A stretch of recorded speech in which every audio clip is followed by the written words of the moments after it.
karvavahai tejasvinavadhitamastu ma vidvishavahay. Om Shanti Shanti Shanti. Namaste, my fellow yatris, my co-travelers. I am so happy to have you on this yatra, our journey together, where we explore how our journey of life itself can bring out the peace, happiness, joy, and the divinity within us. All of this has been outlined very well in our Hindu Dharma Shastra, the science of life. So let's begin this journey. Now, as with any trip, we need two coordinates to chalk out the route. One is a starting point, and the second one is a destination. If we know where we are and where we need to go, the journey can be chalked out and it becomes much easier. For the purposes of today, we'll just focus on the starting point, right? So where did this all start? Where did this all begin? Let me take you back as far as our birth, where this life's journey sort of began. Believe it or not, at birth, we are very well equipped with what we need for the journey of life.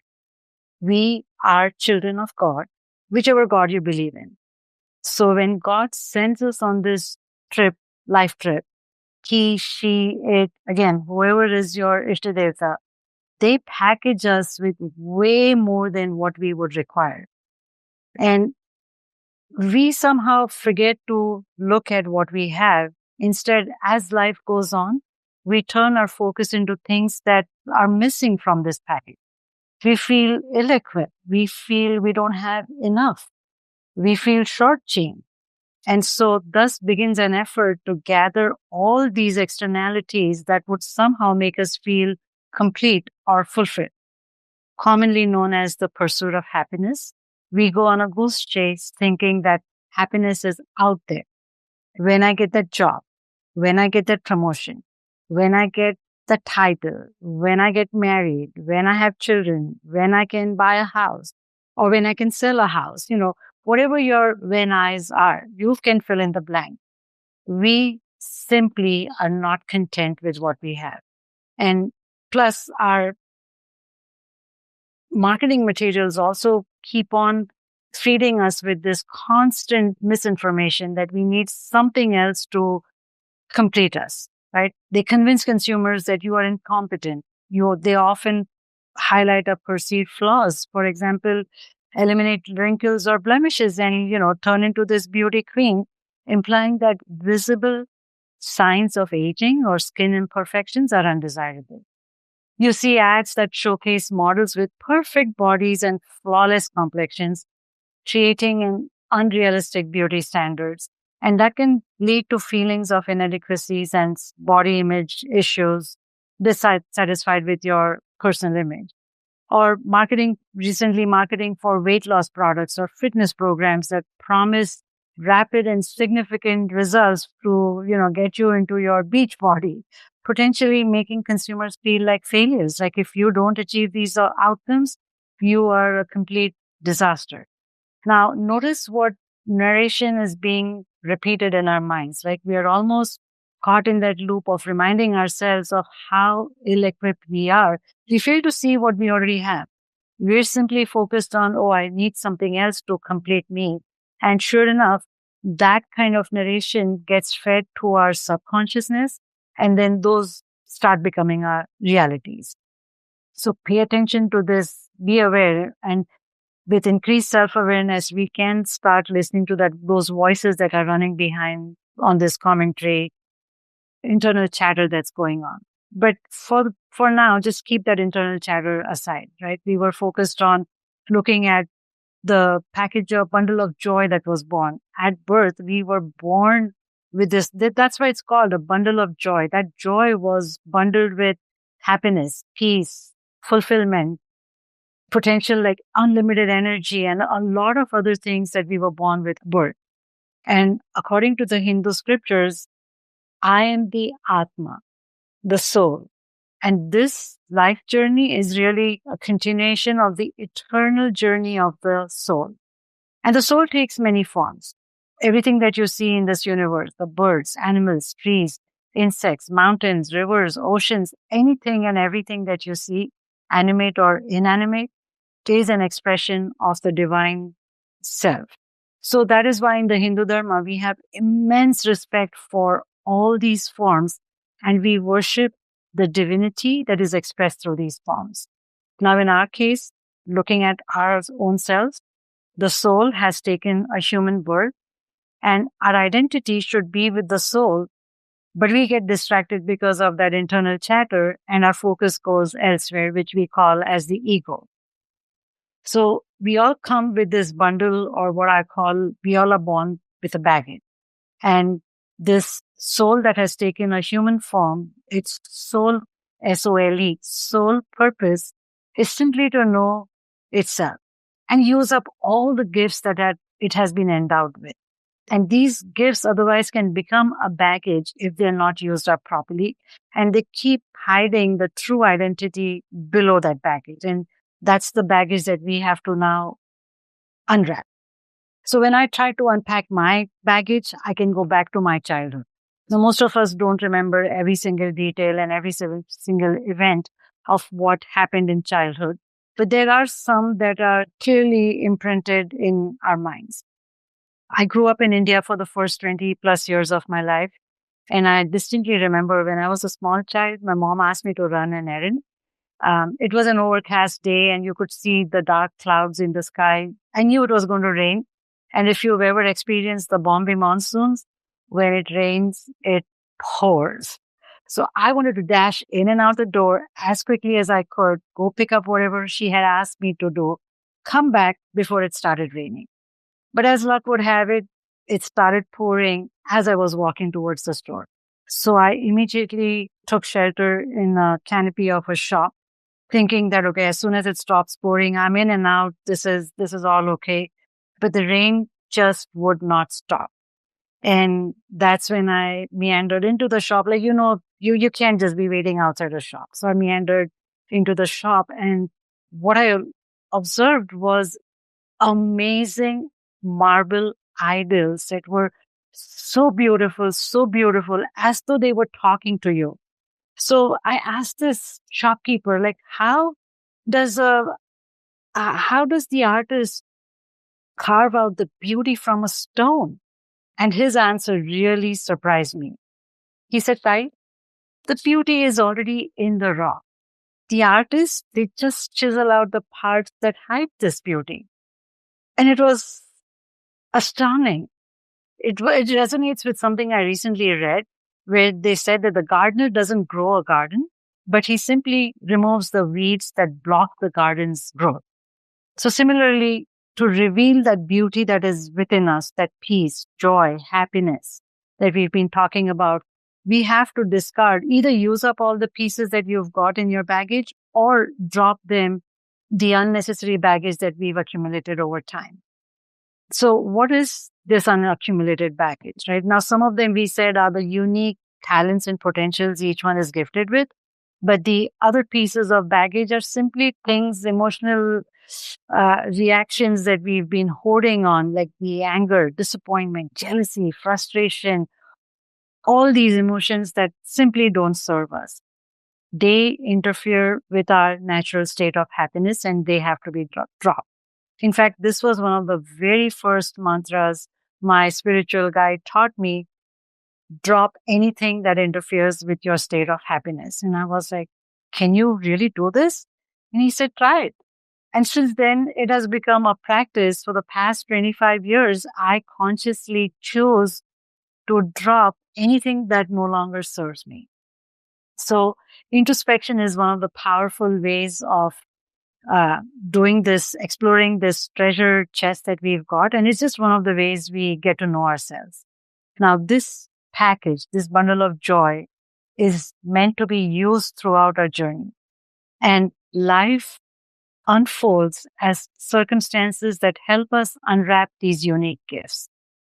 Think about, when you receive these beautiful gifts at a birthday party or at your anniversary or whenever you have parties and you receive these amazingly beautifully wrapped gifts, how good is it if you just keep that gift saying, oh, no, no, no, I don't want to hurt the packaging. It is so beautiful. It just deserves to be sitting on a shelf. Does that do you any good? Of course not, right? Some of them are so meticulously, they unwrap the package, and when they look at what they've got, they, it's too precious. And they're like, okay, I will keep on using bit by bit. But that's that scarcity mindset, so as to speak, use this thoroughly. There is so much abundantly available. So figure out what are your unique talents and gifts that you were gifted with. If I look at my childhood, I think I can clearly see mine was speaking, organizing, and these are just random things I'm trying to recollect from memory, or being with children. That brought me so much joy. Dreaming. I loved daydreaming and just loved being in pure silence. And sure enough, I had plenty of opportunities to discover and hone these gifts. And one led to the other. For example, my daydreaming led me to exploring and pushing boundaries, right? That exploring resulted in travel. My love for travel, which you see even today, I just absolutely love to go on different adventures and travel a lot. So during the travel in India, we used to travel by train, and I spent hours and hours just looking out the window and gazing at trees and almost conversing with the trees, with nature. And these trees were the same landmarks that we encountered on our journeys. And I remember thanking them for teaching me life lessons. Like, unlike the trees who could not move, I had mobility in my favor. If I was not happy at a particular place, I had the choice to move and to go elsewhere. And on the other hand, in spite of the mobility, they always seemed so joyous in welcoming visitors, and they would sway, branches would sway in the wind, and, that simple gush of wind going on your skin, sitting under the shade of the trees, and the trees who just give, all sharing their fruits and providing shade for all the visiting people. These were like simple random thoughts, but definitely it was that intuitive wisdom that kept guiding me all along. Now, I told you I grew up in India. I come from a close-knit family, and being the youngest of the lot, of course, I got away with many things in spite of a very strict disciplinary mom. I was a keen observer, and I had plenty of opportunities to learn from the experiences of my three elder sisters. I certainly pushed my boundaries and was a disruptor even then, and I took calculated risks. I think one of the biggest blessings was living in a central location. We lived in Dadar, Mumbai, and that's a central location along with an extended family who lived in the same apartment complex. So in my formative years, while I had to fence all these jokes and fun poked at me from being the youngest and not being Miss Perfect, I also got to bask in the love and support that the family showered on me. Being centrally located and coming from a large family, we had a constant stream of visitors. And although we lived in a one-bedroom apartment, think about it, one-bedroom apartment with 4 daughters, parents, and household help, plus these visitors. But there somehow was ample space for accommodating many more. And probably here is where I developed my abundant mindset. My mom somehow made it work. We never ran short on space or resources, and everyone got taken care of. There was no scarcity of love and affection and laughter and jokes, and the family was just beautiful. And being grounded in love and affection, I felt extremely secure. I think that's one of, when your basic emotional needs are taken care of, I think it allowed me to be the dreamer that I started daydreaming.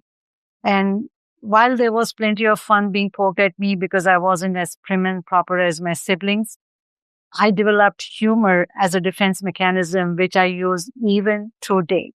So short of being a stand-up comedian, I knew I could make people laugh. I knew I could hold their attention. I could talk endlessly, but I also developed listening skills to make everyone feel seen and heard. Another example of how the dreaming one led to the other. So this dreaming also led me to share my thoughts and ideas with my cousins and with my siblings and with visitors. Like, imagine if, what if, like so excited. And then this led to speaking and verbalizing ideas out loud while I entertained all these guests and visitors because I didn't want to be in the kitchen. That work was taken care of by my sisters, my mom, the household help. They got that. And I just had to keep these visitors very well entertained. And that led to me becoming a storyteller because I had their undivided attention while they waited for the teas and the coffees and the nashta to come along, the snacks to come along. So I think being a recipient of the unconditional love and support from the family was very, very instrumental in how I got shaped. And these weren't random happenings. Now, these skills, the same skills, have translated into my professional life, right? I used to observe my sisters, and now I use that observation and trend analysis into data analytics. I use my listening skills for requirements gathering from my stakeholders. I use those organizing skills for wonderful project management skills. And I have the disruptor mentality to tread into areas that are beyond my comfort level and, explore things where people have never been before. And I think my squiggly career path is definitely an indicator of the agility and the adaptive nature to thrive in spite of all circumstances. I just had to drown out those voices of the naysayers and let my intuition guide me to the next step. So now, how do we relate all of this back to the original theme of the art of storytelling to lead us to the core of our being? Very often, as I said, we ignore the inner self. We ignore the natural gifts that we've been endowed with. And the world keeps reminding us of our shortcomings. So soon we try to become somebody else's version of ourselves. And as life goes on, we become so disconnected with ourselves that we can no longer recognize who we truly are. The more we neglect self-care and self-love, the further we get from revealing our true nature, which is peace, joy, happiness, abundance, energy. That's our true nature. We just deviate from there and we land up in this world of fear, of scarcity, of anxiety, of stress, right? So that's the disconnect. If you want to come back to your sanctuary, just come back and focus on your inner self. Pay attention to what your self needs. Now, does that mean we just don't listen to others? No. You can certainly take in all the pieces of constructive criticisms along the way, but at the end of the day, follow your intuitive wisdom. You already know the path you should be on. Just simply haven't exercised that choice for eons together. So start taking small steps, take baby steps, and choose yourself. This is going to be unlearning a lot of the learned behaviors, and choosing yourself is not selfish. It's not being selfish. It's just make yourself a priority.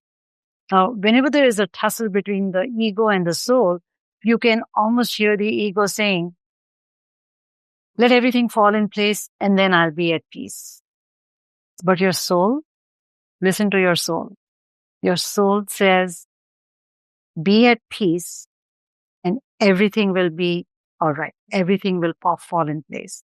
So you decide which voice you're going to listen to, because then that's the path you follow.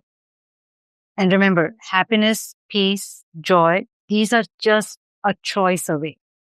Don't squander your choices, reclaim those, and come back to the core of your being.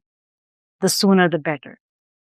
I'll close with a story that I've heard a bazillion times on, and growing up in India, we've seen these play out on the streets where there is a monkey who's given a very narrow mouth, a pot with a narrow mouth. He puts his hand inside, grabs peanuts, let's just say peanuts. There's some treasure in his hand. And he simply can't seem to get out because he feels he's stuck. Oh my gosh, I'm trapped. Oh my gosh, what's going to happen? Can somebody help me? Can somebody help me? If only he dropped what he had in his hand, the hand could easily come out. But no, we, like the monkeys, we also hold on to all those things, even though they no longer serve us. So do you want to be the monkey who feels so trapped, or do you want to be the smarter one where the solution is so simple? Let go of things that no longer serve you and stop listening to everybody else. Listen to yourself, follow your intuition, and know that you are enough. You are already complete. You are contentment. You are joy. You are happiness. It should not feel like an imposter because you already know you are there. We just have to discover it. So thank you for listening to this podcast. And if the concepts in these podcasts resonated with you, be sure to share this.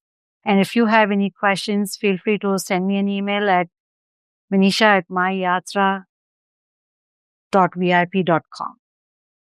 Thank you. Hari Om. Let's just close with a closing prayer. Sarve bhavantu sukhinah, sarve santu niramayah, sarve bhadrani pashyantu, ma kaschid dukkha bhag savet, asato ma sadgamaya, tamaso ma jyotirgamaya, mrityorma amritam gamaya. Om Shanti Shanti Shanti. Hari Om Shri Guru Pyo Namaha. Hari Om. Thank you.